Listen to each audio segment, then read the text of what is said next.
మరికొద్ది రోజులలో అన్యులకు తలుపులు మూయబడతాయి.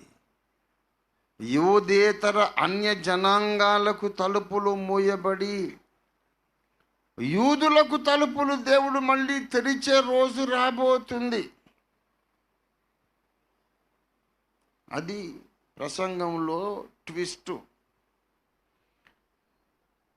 ఆనాడేమో యూదులకు తలుపులు మూసేసి అన్యులకు తెరిచాడు. చాలా సంతోషం, మనందరం లోపలికి వచ్చేసాం.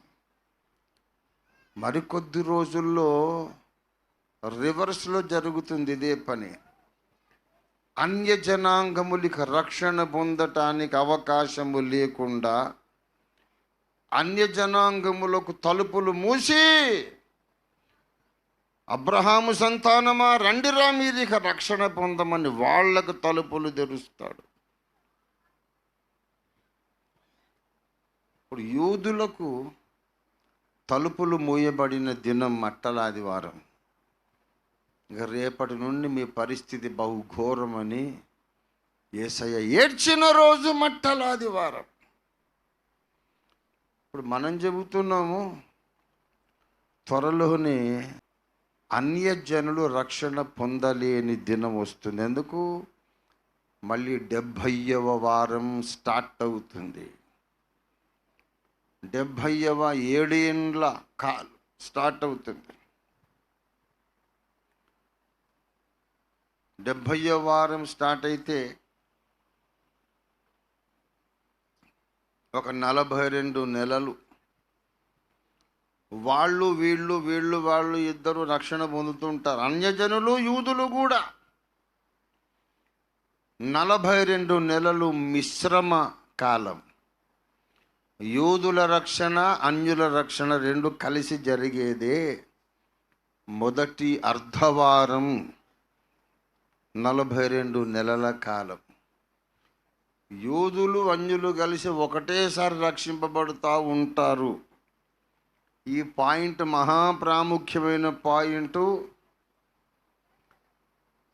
ఇవాళ ఓఫిర్ మినిస్ట్రీస్ ఒక్కటే ప్రచారం చేస్తున్న పాయింట్ ఇది. చాలామంది ఏమనుకుంటున్నారంటే, యూదులకు తలుపులు మూసేసి అన్యులకు తెరిచాడు కదా, ఇప్పుడు అన్యులకు తలుపులు మూసేసి యూదులకు తెరుస్తాడు అనుకుంటున్నారు. అలా జరగదు. నేను చెబుతున్న స్టేట్మెంట్ జాగ్రత్తగా విని గుర్తుపెట్టుకోండి. అన్యజనుల రక్షణ ప్రారంభం కావడానికి యూదుల యొక్క రక్షణ ద్వారాలు దేవుడు మూసేసిన మాట వాస్తవమే. కానీ అంత్యం వచ్చినప్పుడు, అంత్యకాలములో వచ్చినప్పుడు, అంతము వచ్చినప్పుడు యూదుల రక్షణను ప్రారంభించి యూదులను రక్షణలోకి నడిపించడం ప్రారంభించి కూడా అన్యజనులకి ఇంకా తలుపులు దేవుడు అప్పుడే మూయడు. అన్యులు కూడా నమ్ముతానే ఉంటారు, యూదులు కూడా నమ్ముతానే ఉంటారు.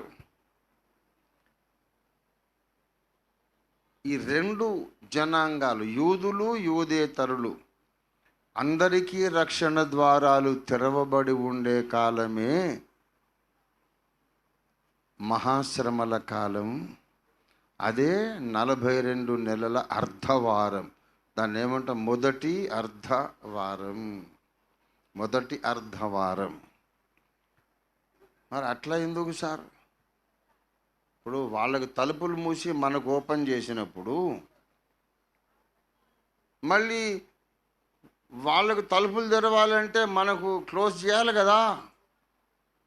అంటే అలా కాదు. ఎందుకనగా యూదులకు అన్యులకు రక్షణ పొందే కాలము కలిసే ఉండాలని దేవుడు ఎందుకు నిర్ణయించాడు అంటే, యూదులు అన్యులను ఏక కుటుంబముగా చెయ్యాలని దేవుడు సంకల్పించినాడు. ఎఫెసీ పత్రిక 3వ అధ్యాయం 6వ వచనం.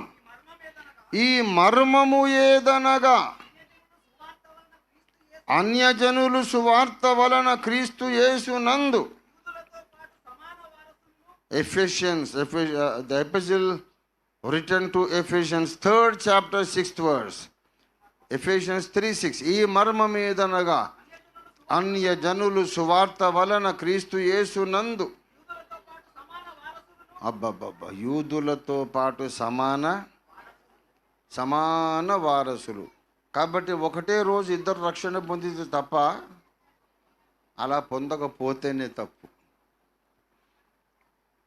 అన్యులు రక్షణ పొందటానికి యూదులకు తలుపులు మూశాడు, మళ్ళా యూదులు రక్షణ పొందటానికి అన్యులకు మూసేస్తాడంటే వాళ్ళు ఎప్పటికీ ఏక కుటుంబం కాదు.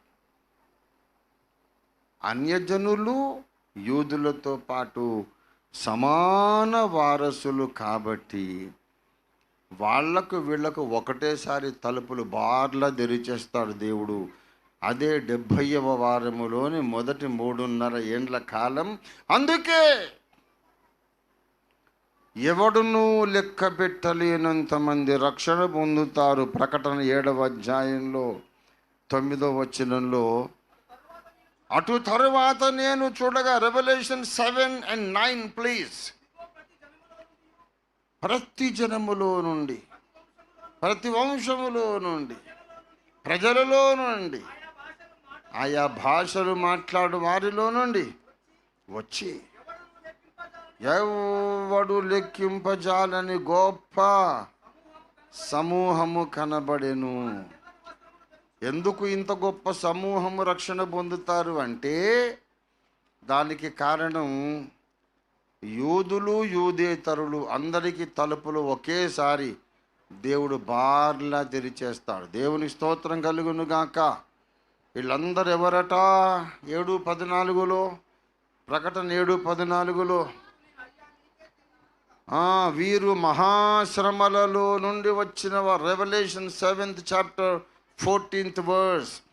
వీరు మహాశ్రమలలో నుండి, these are the people who came out of the great tribulation. చాలామంది అనుకుంటున్నారు మహాశ్రమల కాలం అంటే చాలా భయంకరమేమో అని. అంత సీనే ఉండదు బాబు. వాడేదో చేద్దాం అనుకుంటాడు, దేవుని పని మాత్రం జరిగిపోతుంటుంది. ఇప్పటి కాలములో రక్షణ పొందలేనంత మంది, మనం ఊహించలేనన్ని కోట్ల మంది డ్యూరింగ్ ద గ్రేట్ ట్రిబ్యులేషన్ రక్షణ పొందుతారు.